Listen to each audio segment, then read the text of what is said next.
Have you ever picked up a camera and just not felt anything?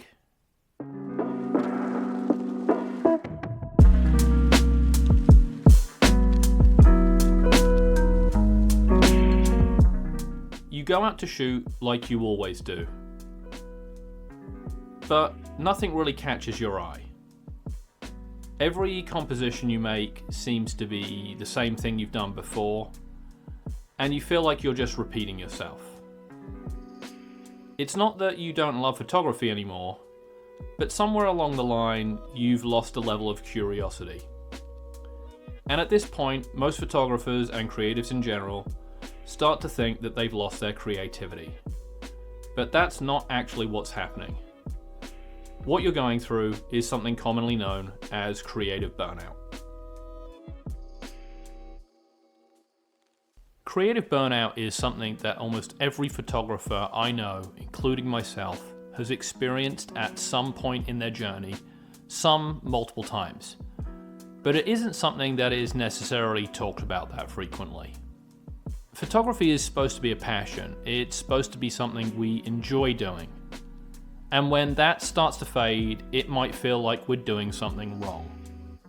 But most of the time, nothing is actually wrong. Our relationship with photography changes over time. And some subject matter, our aspect of it, or the way we practice it, that once had us curious and excited, could start to fade.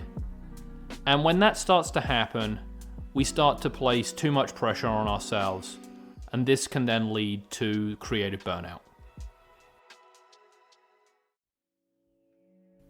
I think a big reason this is happening to more creatives than ever is the culture around photography today. The process used to be a lot slower. We used to have to send our negatives off to the lab, wait to get our prints back, and then we might only share that work with a select number of people. But today, there seems to be an expectation to continuously produce more. More photos, more content, and more consistency. And if you make YouTube videos like I do, that adds a whole other level to the process. Because not only are you taking the photos, but you're trying to document the process around the making of those images. And eventually, if you're not careful, this process can start to seem burdensome, you lose curiosity, and then burnout starts to creep in. When burnout sets in, the camera can stop being a tool for exploration and start becoming one that we use to check items off a list. We go out looking for photos as opposed to paying attention to the world around us.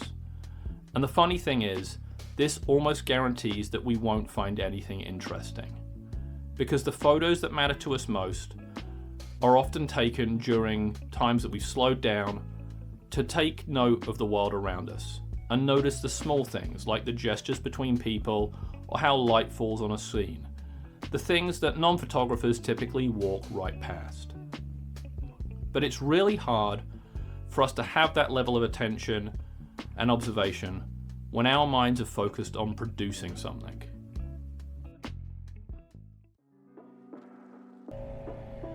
So what do we do when we hit one of these periods of creative block?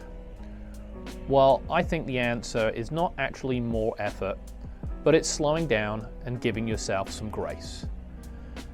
Maybe just head out with one camera and one lens, without any intention or expectation to take photos. Or if you've been working on a project for an extended period of time, maybe what you need to do is mix it up and shoot something completely different. I'll even add that I think sometimes we need to give ourselves a complete break, so putting down the camera for a week or two might be the best medicine to get you through this period of block. Ultimately, if you give yourself some leeway and are not too hard on yourself and lower your expectations, you'll find that you'll move through this and you'll come out the other side with a renewed essence of optimism and interest and curiosity, which is what you were striving to get in the first place. For me, photography was a way to help me reconnect with the world and see things in a better light. But after a while, I ended up thinking that I was producing the wrong kind of work, and this led to some burnout. However, over the years, the tools I've talked about in today's video have helped me work through these processes. And I think sometimes all we need to do is step back, change direction, or simplify our process to work through a bout of creative burnout. I want to thank you all for sticking around and watching this video to the end today. For those of you new here, thank you so much for joining. And for those who have continued to support me, thank you so much. The channel is doing fantastic. Don't forget to like and subscribe. It's greatly appreciated and helps the channel more than you know. Thanks again, and I'll see you guys again soon.